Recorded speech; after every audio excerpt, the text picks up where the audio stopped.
Good morning and welcome to my podcast. This is Bob Pace. It's Friday, the end of a week. I know it may have been a long week for you. It's been for me. A lot of ups and downs, but I'm so glad that you joined me. This is the room that you joined. It's a live podcast, and I'm going to show you how to fight CPS and hang on to your children. And I too was involved in CPS. They stole my children. They trafficked my children. Excuse me, to foster care. I had six children. I'm six children, but my three younger ones were kidnapped. I don't know how else to describe it because they weren't taken legally, and that's the problem. You got an agency that's rogue. They do not help you legally. They do not follow the laws. They do not follow constitutional rights. You know, your constitutional rights. They don't follow. They don't follow any of your rights. Your rights to, enter your home, your rights to take your children, because of imminent danger. There's never imminent danger. 99% of the time, they take the children right away. So I'm here to help you all. I feel for you. I know what you're going through. Many of you have known me over the months. I've been doing this for about 10 months, 11 months. And I've pretty much talked to over 500 families, and that's in all 50 states.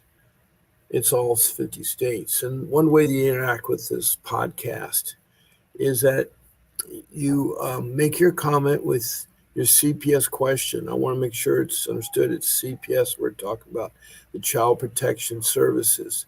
It's the branch of social services supposed to protect your children from neglect, abuse, and do family reunification, which I think the CPS system has forgotten all about it. I think they've just forgotten all about it. But when you do a comment, when you text a comment, you found me on Facebook, I'm broadcasting YouTube, and I'm using the SteamYard application. All you do is show your name, list a city, a state, or a country, and be complete with your CPS case. I don't want a lot of ping pong ball back and forth where you say one thing, I say one thing, and 15 minutes later, we still haven't got to first place. You need to start off at the beginning of your case. If it involves 5 children with 5 different fathers, then do so, whether you're married or not married. Um, I'm not here to criticize people or put people down. I'm here to support you because I know what you're going through is very sickening. And the reason why I know what you're going through is that all you have to do is picture this picture here. I talk about this on every one of my show, but in the year 2022, a group of social workers, 8 of them, that worked for the Department of Child Services in Arizona, Prescott, Arizona to be exact, the year is 2022. They took upon themselves to create pink t shirts and stencil on the front, professional child kidnappers. And on the back, they put, "Do you know where your children are at?" And they paraded around in Prescott, all the department stores, Walmart, and so forth. That is an awful scenario, a very awful scenario. And I feel really bad for any of you that had gone through that experience because the attitude of social workers isn't to help families or reunify. It's to make money. It's a money making business. It's $80 billion a year they generate from the federal government to the state to the counties. I know firsthand in Orange County where my case was, they pay $20,000 per child per month. I had 3 children. That was $60,000 from one family. Multiply it times 100 family. That's a lot of money. It doesn't take that much money to raise a child. But they want to take your kids, whether in imminent danger or not, because they need the money. They're all money. My social worker was so bad. My social worker um, talked about her bonuses all the time and what she got with her bonuses. Who knew her weekly Gucci purse, her eyelashes, her eye makeup, her accessories, her clothing, her BMW car. It was all from bonuses. She had no college degree in social work. She had no skills in social work. She didn't even have to be qualified. There's no training in California for social workers. There's no licensing. In fact, they're transparent. There's no accountability. There's no board of supervisors or board of directors. There is a director in each county that's supposed to supervise the program, but at the state level, there's nothing. There's nothing. They're free to do what they want to do, and they will. They'll traffic your children. It's the most horrible, horrible experience. But I do welcome you, and we'll get through this together because I have a lot of ideas that will help you that work for me. Now, I say you can text and comments, and I really appreciate comments from other countries. I've had some countries over time. I've had text messages from Australia, from Canada, from the United Kingdom, from a country in South America called Ghana, which is north of Brazil and east of Venezuela. I've had Mexico. Then I've had Mozambique, which is a country on the east side of Africa, across from Madagascar, above South Africa, below Somalia. And then I've had Denmark from Europe. I've had Rwanda from East Africa. And then I've had Sweden from Europe. And I've also had Liberia. Liberia is on the west side of Africa along the coast. And he's been a regular here. He's a scout leader, and he really wants to protect the children. He wants to learn from me what we have to offer. So I welcome all these people. I welcome all these people.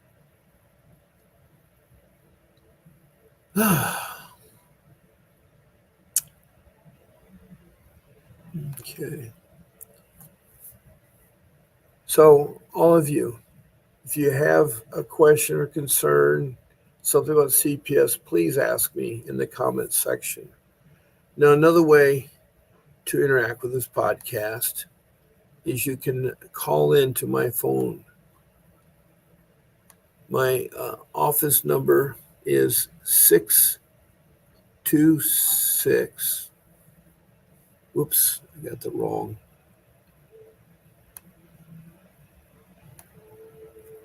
626-698-0990. 0990.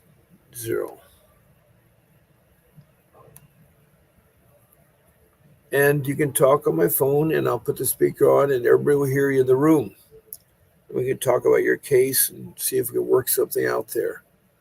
So besides texting and comments, you can also call and be live on the radio show. Now, besides texting and being live, you may want to be a guest on the show.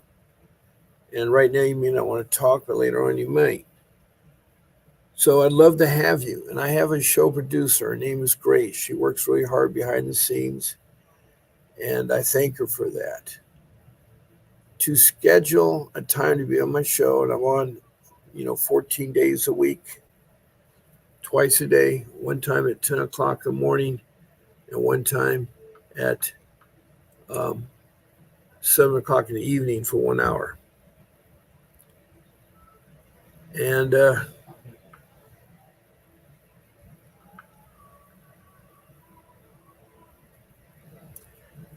let me see here. I'm trying to get some of my people, the room regulars, notification may not have gone out.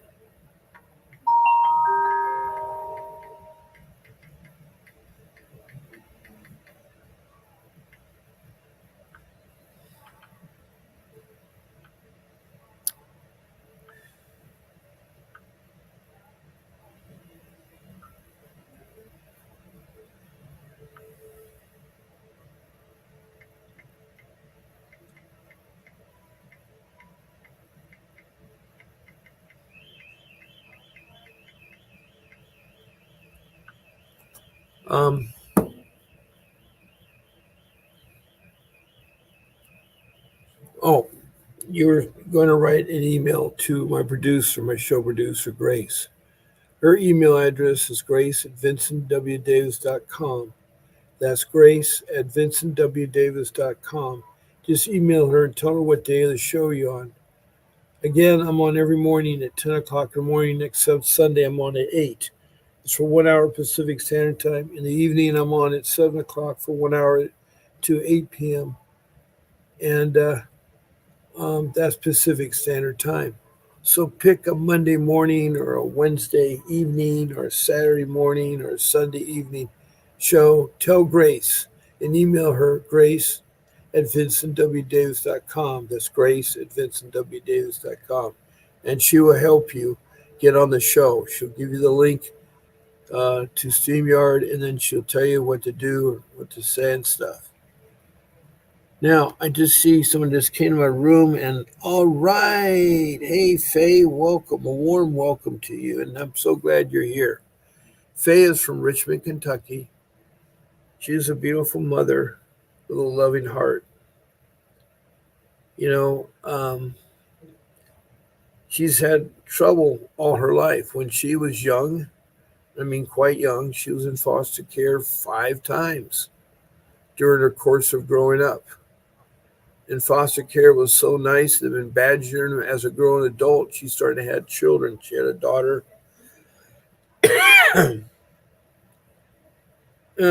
She had a daughter and she had a son. And she's trying to take care of his son. She's trying to be a custodian parent. He's over the age of 18, but they took her son and they took it for no reason. They're bad. See, the child protection system is bad. They're corrupt. As I tell people, you're like Alice in Wonderland. You gone in your garden and you fall in the rabbit hole and suddenly you're in all these crazy rooms. One room says off with your head. Another room opens doors to nowhere. That is what CPS is. It is a nightmare of a place. It is a nightmare of a place.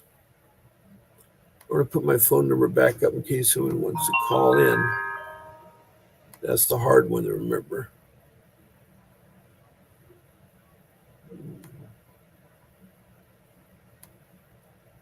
There we go. That's my call-in number, so please call in. So these social workers are not very professional. I already told you about the pink ladies in Prescott, Arizona, that parade around with their professional child kidnappers. There's another social worker this past month who on Facebook from Chicago, Illinois, put an ad, a very deplorable ad. And I don't know what the thinking of the social worker is, but I guess they are very corrupt. Her ad was from 1848, and it said, "Black children for sale." Black children for sale. Why would a social worker in Chicago, Illinois put that up on her Facebook in the year 2024?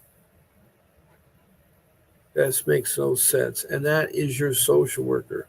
I've only had one social worker call in, and she talked for 40 minutes. Her name was Carol, and she's from Maryland. She had a clinical psychology degree, and she said Maryland put her through 6 months of additional training before she became what she calls herself a case manager. And she was a horror to hear the stories I was saying about other agencies. She couldn't believe it. And supposedly where she's at, they don't do such a thing. They do family reunification. They do care about parents. But other people from Maryland have said just the opposite.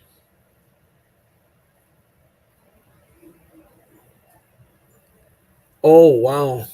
Wow. That social worker I was talking about in Chicago, Illinois, was not only was she was black.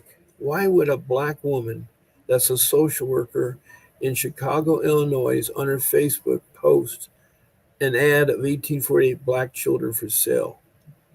That makes no rhyme or reason. Just like the Prescott pink ladies in Arizona that parade around with the stencil professional child kidnappers.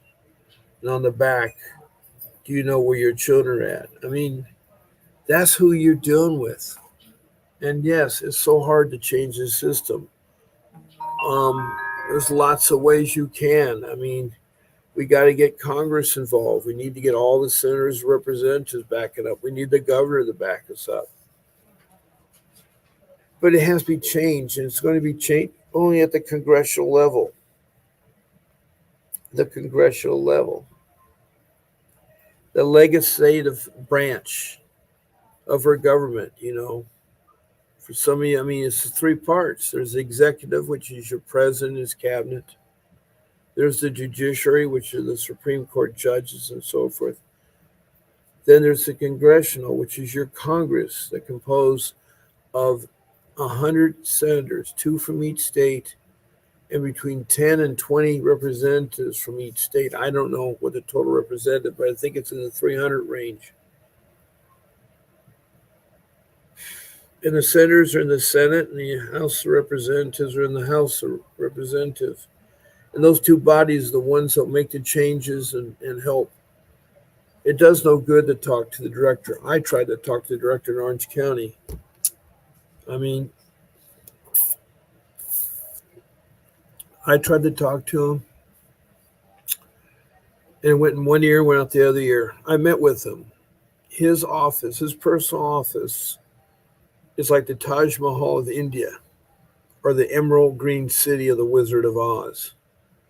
And when I was talking to him, he was leaning so far over, I thought he was going to topple over because he had so much gold around his neck. And I felt like, do you want some crutches? Because he looked really. And when I talked to him, it'd go in one ear and go out the other ear. They didn't care. Their managers don't care, the directors. When I had a problem with CPS, I tried to address it. They didn't take care of it. They're a rogue agency that's gone really bad. Really bad. Now, I have 4 rules that I have come up with. And the first one is you need to have an attorney to do this. And the reason why I say that, think of open heart surgery. That's what CPS is. It's like doing open heart surgery. In open heart surgery, you have to open up the chest and go to the body cavity and work on the heart. Well, you yourself can't do that. I don't think your wife can or your husband can. I don't think, your family or friends or relatives can. And certainly a plumber can, and a auto mechanic. You need a professional doctor. Someone was trained in medical school, that went through an internship, that got a license, and that mentored another doctor for quite some time before he started to open up guy's chest or girl's chest or whatever. And I'm telling you, that's what CPS is. It is like doing open heart surgery. So it isn't funny. They're really corrupt. They're really bad. So this goes back to me is that you need a professional attorney to fight your case, to defend you, that can navigate CPS. That attorney is called a family dependency attorney because you're in dependency court, family dependency court, and you're dealing with the upsetting of your home. And so you need someone that knows the system. I have one. His name is Vincent W. Davis. His law firm, the Vincent W. Davis Associates, puts on this podcast, and I want to thank him for allowing us to talk and to try to help others. Now that um, this attorney, he has over 35 years of fighting CPS and getting your kids back. He's a professional attorney.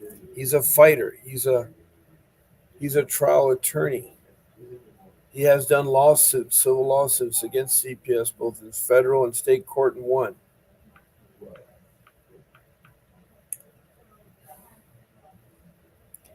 And he will talk to you. All you need to do is call him at 888-888-6582. Tell him that Bob Pace sent you and that you want to set up a strategy meeting with Vincent Davis. His strategy meeting is 30 minutes for $60. It's a cheap investment because it'll set your mind at peace because he'll help you navigate how to work through CPS. So you do need him. You do need him.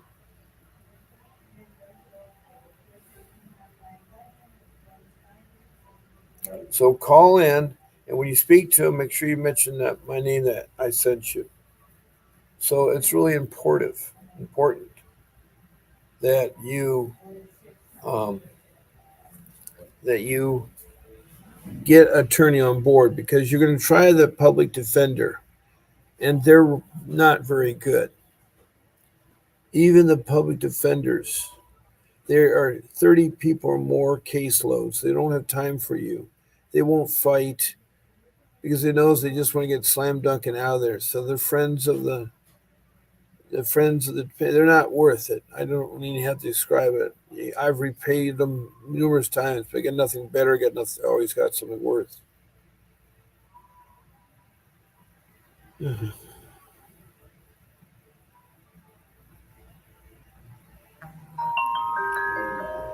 Um,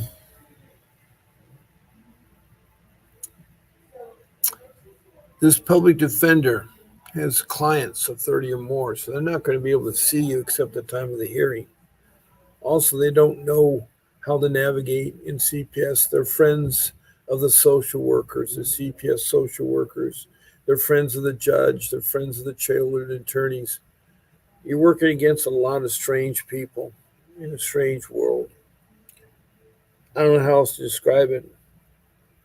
All I know is that they're very sick and deranged because the two incidents I quoted here, the Pink Lady incident and then the Black Children for Sale incident, both of those are bad. Both of them are bad. And that's the mentality that they're in there. So please call in and talk to Mr. Davis. Um, he's good. He has podcasts, and it'd be worth you spending your time with him.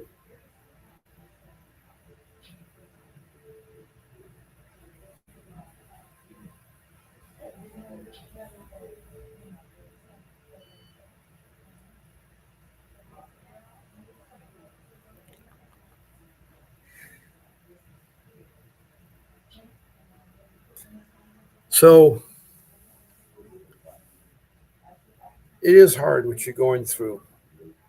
I was hoping we have some questions here. Faye, do you have anything you'd like to bring into the room? Maybe to get things going here. Or you want to call in, Faye, and talk a little bit about your case or other cases or where you're at? That would be good.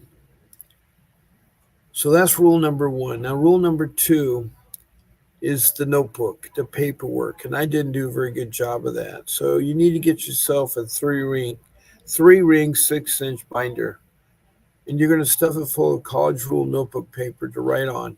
And then you're going to get some subject tabs and divide up your subjects. And the most important one is the incident tab.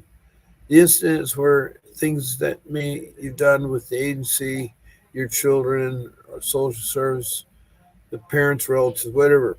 You put the incident, and you first thing you list in the first line is the date and time, or the time and date, I should say, um, or the date and time. I guess it makes no difference there. You want to put where the location of the incident was. Was it at home? Was it at the social worker's office, the police station, the back of a car, whatever? And then you want to describe the incident, what the incident was all about.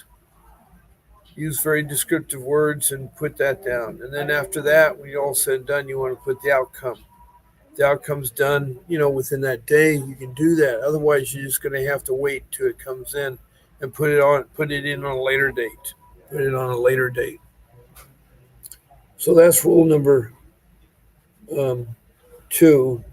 You can get other dividers, such as divider for your court papers, a divider for your drug testing, a divider for your social classes, your parenting classes you took, and so forth. But it's supposed to be a beneficial tool that can help you because your case is going to at least last a year or 3 years or longer than that. They move real slow in the court system.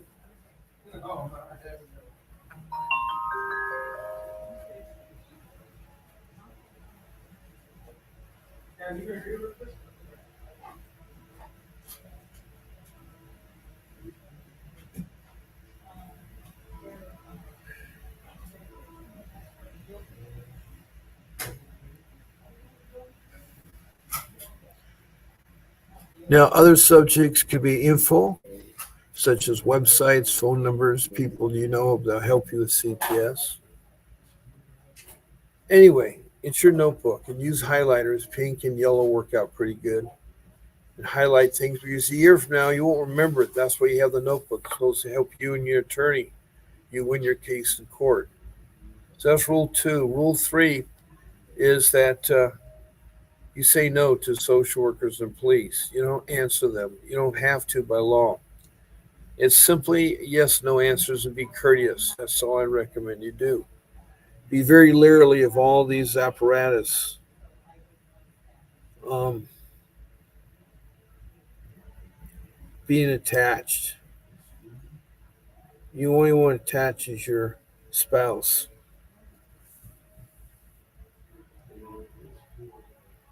So rule three is you say no to social workers and no to police.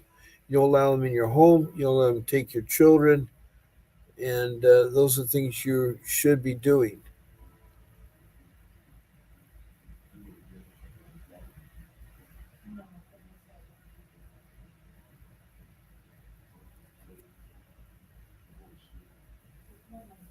So when you're approached by a social worker at the front door, don't answer it.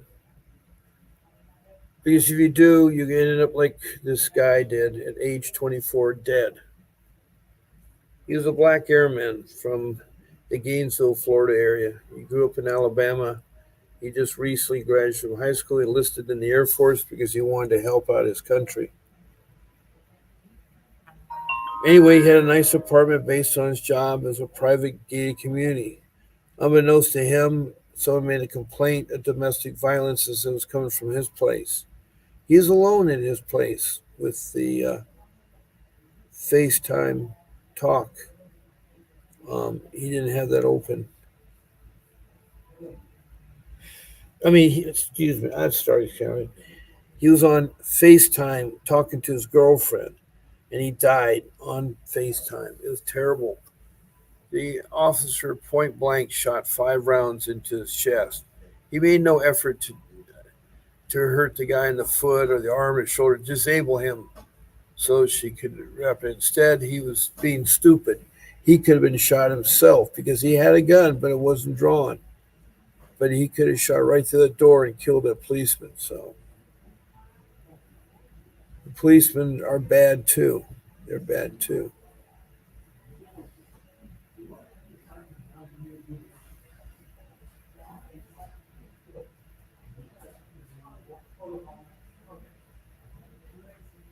Hmm.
Okay, moving on with rule number 3.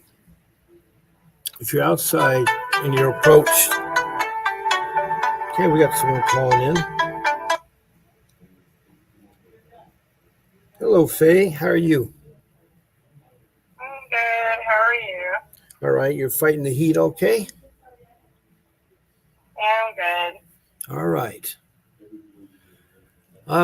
Had another disaster day yesterday. Today started off pretty good. Um, I sometimes sacrifice Good. my sleep, and that's not good because when you try to do a performance, you have to be wide awake. Right. How's my voice working out? Background noise not too I bad? can hear you. Okay. Yeah, I can hear you good. All right, good. I was just talking about my. Thought I'd, Go ahead.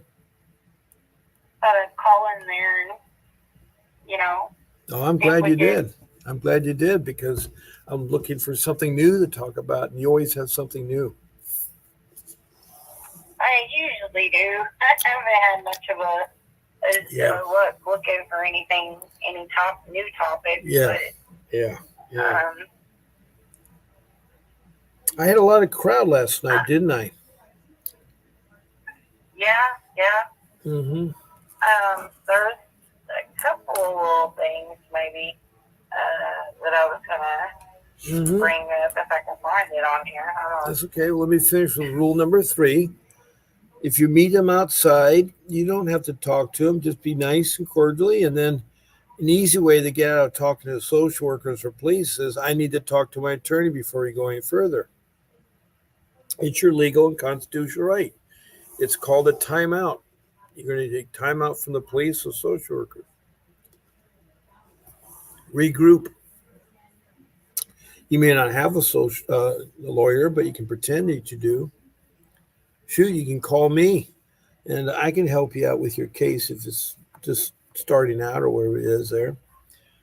But one of the things that I find out is the less you talk to a social worker, the better off you are because they're going to trick you and make you sign papers and promise things. This guy was telling me last night he was signing blank sheet of papers. I said, "What for?" Social worker told me to. He said that you'll get your kids back. That's a ploy they use. It does not work.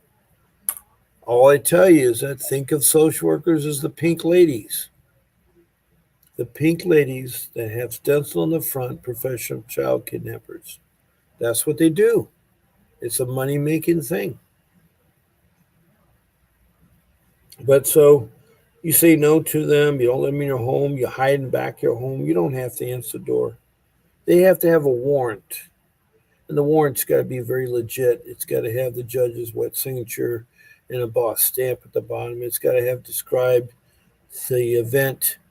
I mean, the place they're supposed to go to, the people they're supposed to talk to, and the children that are involved, and so forth, and what they're planning to do. Take the children, come out and inspect your home, or talk to you. But I think it's best to use the ploy that I got an attorney to talk to before I go any further, because fighting them on their own is not going to work. Believe me, I tried that. Now, there's another part of this thing called medical trafficking, which is really tough. You know, your child wakes up with a severe heaver or something, and you need to bring them in, so you bring them to emergency.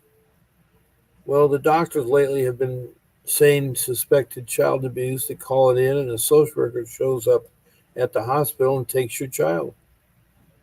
So you got to be careful when you go to the hospital. Also, if you have a child and you're tested positive for drugs, they're going to take your child away. They're going to try to come to your room right away, but they can wait. They can wait till you have a chance to bond with your children. Also, do not forget your birth certificates if you're having children. If you don't get one, CPS will get one and they'll put the foster parents in for adoption. So you as parents have to get a birth certificate. If you don't know who the father is, you can put Joe Doe or something. And it's important. It's important. The vital records will need that information. You certainly don't want blank birth certificates going around with a social worker can put in new foster parents in them. So be careful of that. Now, rule number 4 is that you need to spend some time investigating your surrounding area because, like in Richmond, Kentucky, it's different than Orange County, California. In Richmond, Kentucky, social workers are required to have a degree in social work. You also get a license. So that's really great. Those are good things, but they're still corrupt. California, you don't need a college degree, you don't need a license.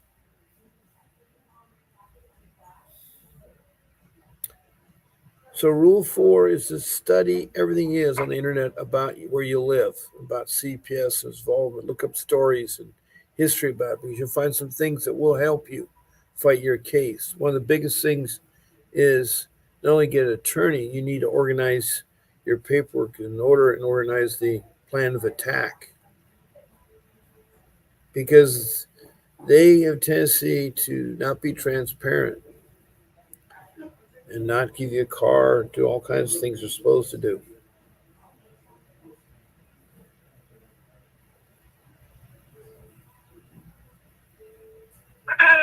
So there is a article on a cabinet for, well, there's an article on a foster parent who adopted these black kids, and they were out of West Virginia, which is another bad state. Oh yes, oh yes, they're very corrupt sexually there too. Yeah, it says a West Virginia couple used their black adopted children as slaves, locking them in a barn and forcing them to perform farm labor. Oh boy. Donald Ray Lance, 63, and Jean K. Whitefeather, 62, were arrested in October following a wellness check during which authorities found 2 of the couple's children, which were all adopted, 5 of them, who are black, locked in a shed on their Simpsonville property. Authorities said the shed only had a small porta potty, no running water. It'll go back down where I can read it. Gosh. No running water. A 16-year-old child told authorities that she had been locked in the building for 12 hours and was last given food at 6 a.m. A 14-year-old boy was found with open sores on his bare feet. Both children were dirty and smelled of body odor, according to authorities. The teenagers also stated that they were forced to sleep on concrete floor without a mattress or padding. In court, Whitefeather claimed that the shed was a teenage clubhouse and the children weren't locked inside. However, neighbors reported that the children were forced to perform farm labor and were not permitted inside the home, court documents state. So yeah, these were white foster parents and these were black foster adopted children. Yeah. So yeah, you know, lovely foster and adoption. It's just the best thing ever, right?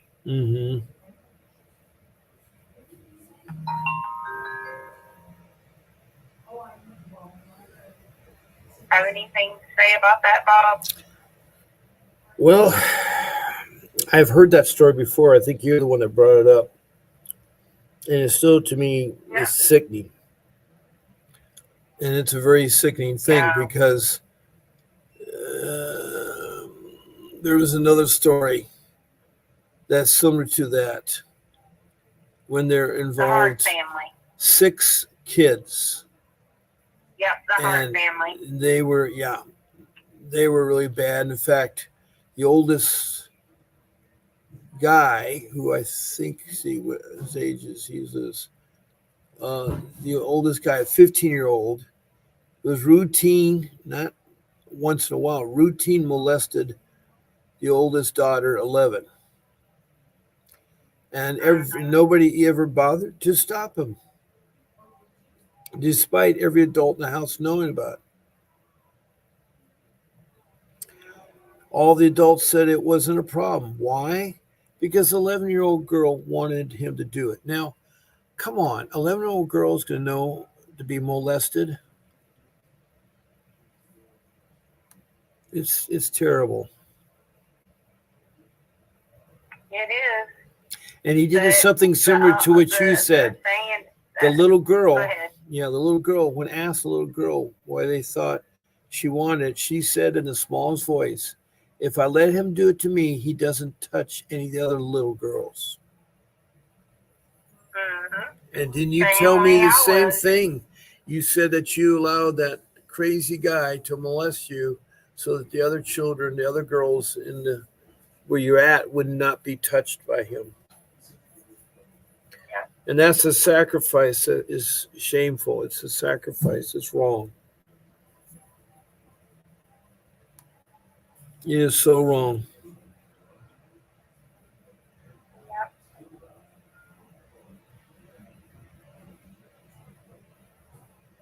I understand. Been there, done that.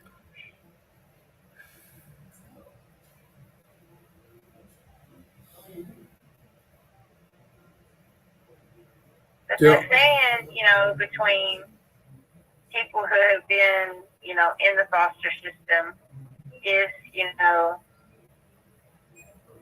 how not all foster parents or adoptive parents, but the ones that get into it for depraved and wrong reasons, they don't feel like they're doing anything wrong because you're not their blood, so therefore there's nothing wrong with it. Yeah,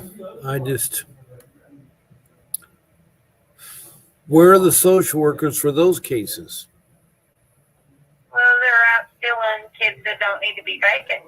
Well, yeah. So they don't have time to check on the ones that they've already taken. I guess so.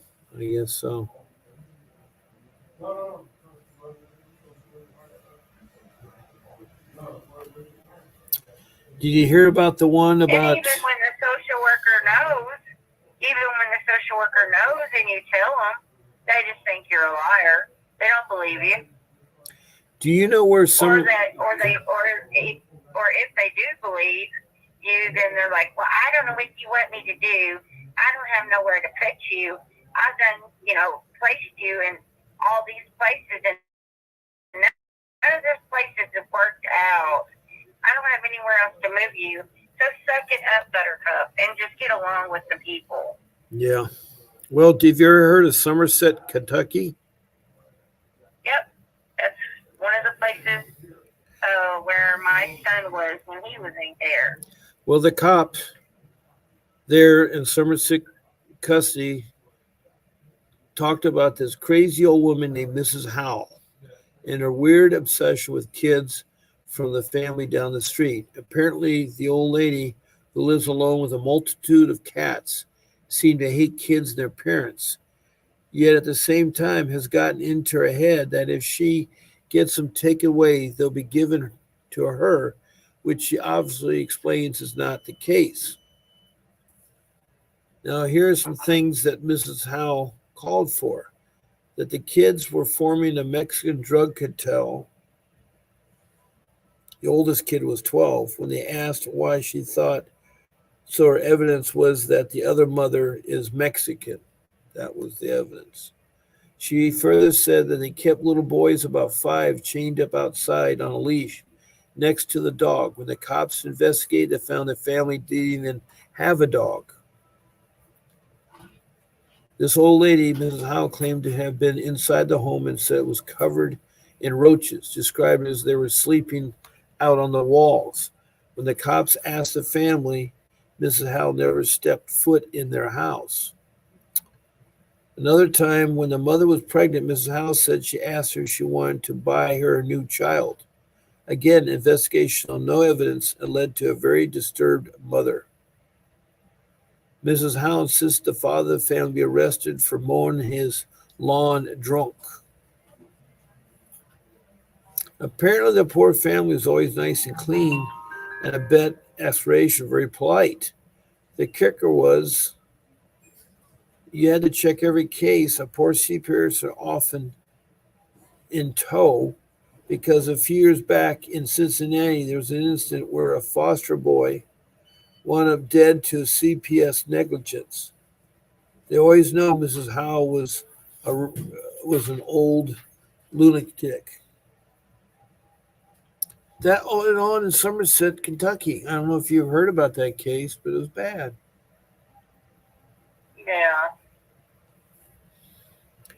You know, there are horror stories. It's like the one I saw a couple months ago about the mother who left her 14-month-old child in one of those play walkers where you just bouncy bounce and you play with it. She left for a vacation, I guess, and she was gone 14 days. She came back and her daughter was dead. And she wanted to know why. Well, her daughter was dehydrated and starved to death. You know, you don't leave a child for 14 days without food and water. Not only that, her diaper is all full of maggots because it wasn't changed. She had E. coli in the bloodstream. Sorry, worms or parasites were in her body. And think about the first 12 hours when the child was still alive going to the torture because they said that child lived a long time for no food and water. And that's wrong. That is wrong that another human being would do that. And so, yeah, she was put in life in prison, but that doesn't bring back the child. No. It really doesn't. It doesn't bring back the child. Before I forget, any of you, we had an Indian family yesterday, part Lakota Sioux, part Apache, part Navajo. Anyway, they're trying to get the Indian tribe to take in their children. It was a thing called ICWA, the Indian Child Welfare Act of 1978, that was put into place to protect Indian children because for 100 years, since 1875, when they started being putting them on reservations, Indian children, when the families got in trouble, the Indian children were taken from them and never no efforts made to reunify them. So they make a law to put the children in with the Indian tribe. Then the tribe itself would take care of the child and put them with Indian families. So any of you out there that are Native American Indians, I'm talking about the Indians south of Canada, north of Mexico, there's 547 federal tribes are recognized. All you have to do is be registered or could be registered, and that your children will be put into the tribe's hands, and they in turn will put it with the Indian family, and they'll get you back quicker on refamily unification. So that's important to know about the ICWA. Right. Um, okay, I've covered my 4 rules. I've covered, trying to think what else is out there that would help benefit you people. Um,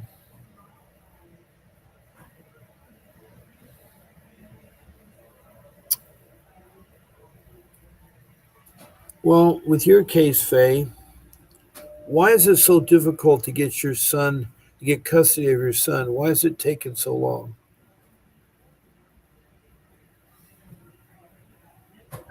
It's just a process, you know, Yeah, but through your the probate process, court. yeah, Probate courts are always slow.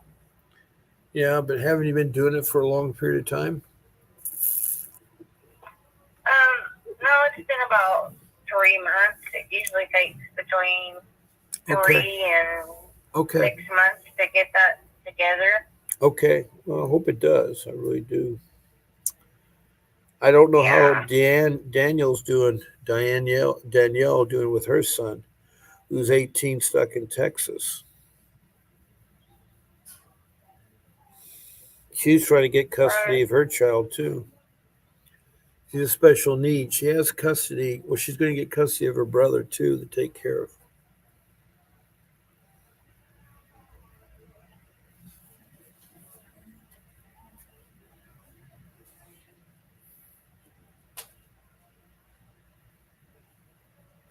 Hmm. Hopefully she will. Yeah, yeah. Well, hopefully she'll be back on our show because she's missed.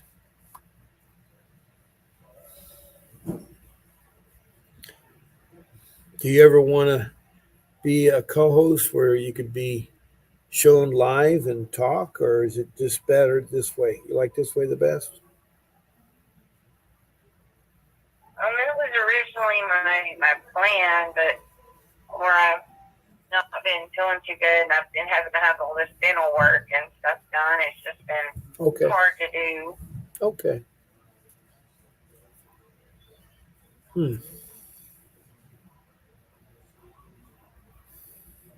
Well, we seem to miss up some people this morning. I've not seen too many people. It's as I said to Yeah, you. I mean, it's summertime. It's summertime and Yeah. stuff, and the kids aren't in school and things like that, and Yeah. it's probably just busy. Yeah. I agree. But Well, I'm going to send you this so you can read it. Okay. Send it to What you got? Um, is it something to a website? Yeah, it's about the ICWA thing. ICWA's constitutionality was challenged and reviewed by the Supreme Court on February 28th of 2022. Wow. 4 years after it was enacted. Okay. Yes, the U.S. Supreme Court agreed to hear a case challenging the constitutionality of the Indian Child Welfare Act. Mm-hmm. It came under intense scrutiny in April 2021 en banc decision of the United States Court of Appeals for the Fifth Circuit. In Brackeen versus Holland, the Fifth Circuit considered a challenge to the constitutionality of ICWA brought by Texas, Louisiana, Indiana, and several individual plaintiffs. Okay. A sharply divided court upheld the constitutionality of ICWA. However, as a result of its divided ruling, the court also upheld the lower court's decision that certain provisions concerning the placement preferences of Native children for Indian homes, as well as certain ICWA processes, violated the Constitution. Mm-hmm. Finally, the court ruled that the corresponding provisions of the laws implementing regulations violated Administrative Procedures Act. Mm-hmm. The Supreme Court has now granted and consolidated 4 petitions for a writ of certiorari that raise overlapping questions on several constitutional doctrines, including equal protection, standing anti-commandeering, and non-delegation, as well as APA considerations. Wow. Wow. That's right. I'm going to send that to you because it's a long read. Now, do you send that to me on the podcast or my office phone or my personal phone? I think it's the personal phone. I don't know. I've got a bunch of them in here. It's not my personal phone. I have that there. I just sent it. Okay, I see it now. It just came up there. What? Thank you. Thank you. Let's see. Wonder why people. Stream crate's underway, huh? So they heard the Constitution of the Indian Welfare Act.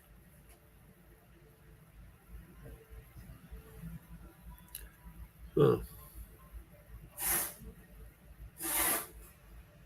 It was brought on by Texas, Louisiana, Indiana, and several individual plaintiffs. Our sharply divided court generally upheld the Constitution of ICWA, though.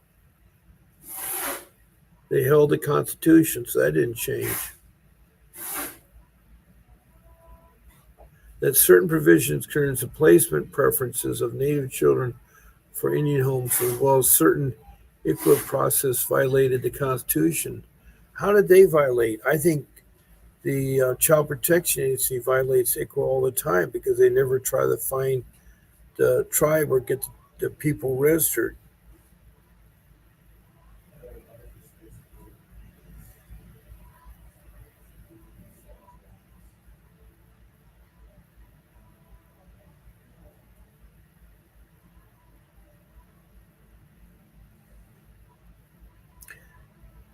Now, we need to find something after this. Do you agree, Faye? Yeah, I'm looking. I'm Yeah. searching through here trying to find stuff. Yeah. See, the goal of the It ICWA seems like. was to the goal of ICWA was to strengthen and preserve the Native Americans' family structure, which CPS was ruining. Yeah. There between 25 and 30% of all Native children being removed from the home by state welfare, private adoption agencies. Of those, 85 were placed with non-Native families, even when fit and willing relatives were available. ICWA is supposed to be a safeguard that requires placement involving Native children to be heard in tribal courts, if possible, and permits a child tribe to be involved in state court proceedings. Yeah. Man, this is bad. This is bad.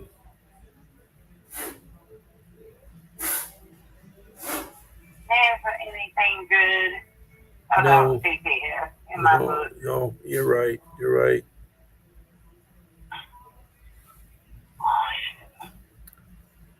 They wanted to keep the interests of the Indian children, but keep them connected to their culture. See, that's the sad part. When there was the Indians, people in the 1800s were trying to suppress the Indians, suppress their culture, cut their hair, no longer speak the language.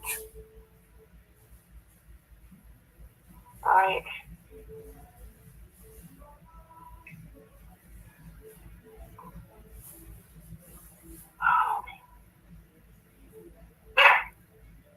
Still today, it says that Native children are removed from their homes at 2 to 3 times the rate of their white counterparts, and often are not placed with relatives or other Indian families.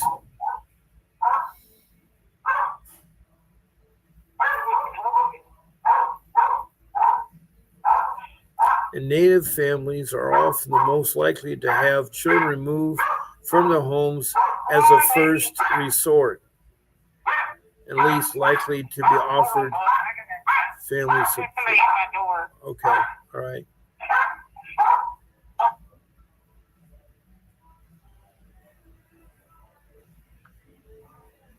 Anyway, we had a dog. Faye had to go answer the door, so sorry about that. Hmm.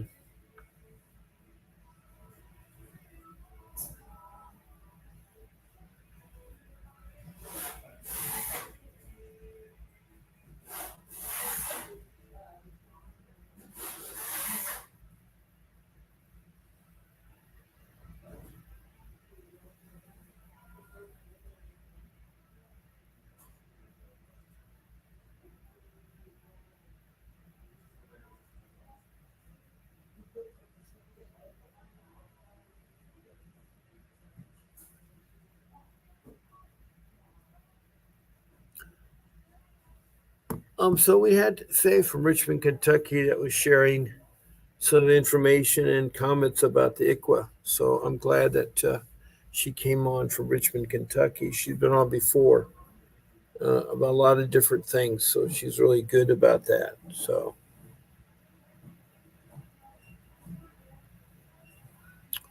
Um,